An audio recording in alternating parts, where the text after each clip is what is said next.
Mi bợm này, cái con mi bợm này.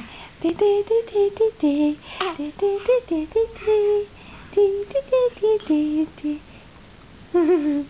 Mi mi mi mi nè.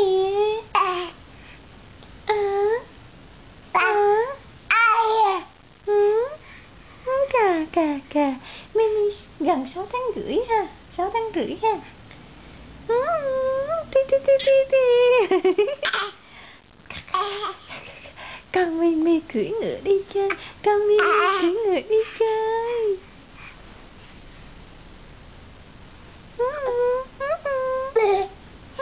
Chà.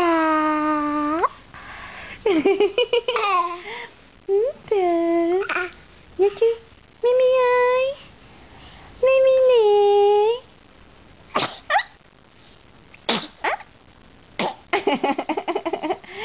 Cái miệng dơ giấy, dơ quá, dơ quá, dơ quá.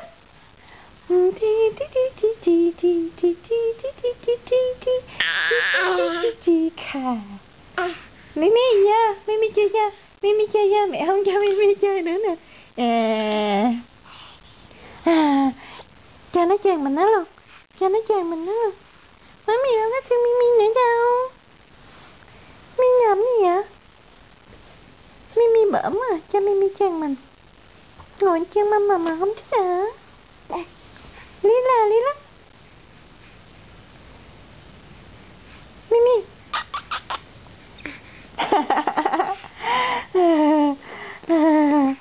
Giỏi gớm không? Giỏi gớm không?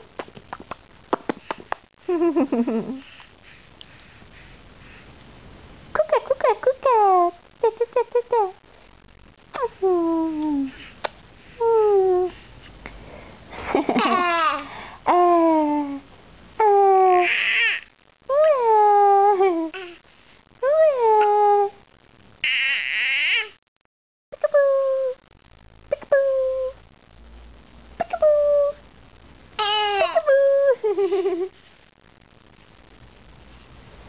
Mi bợm à. Hả? Cái gì? Mimi nói gì hả? Hả?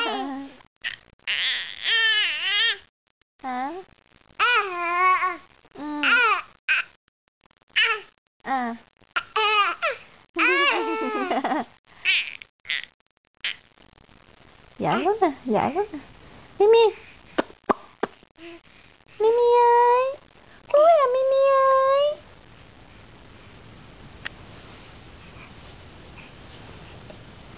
Mimi của mẹ ơi.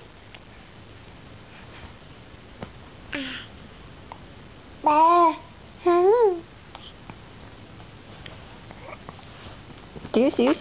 Xíu.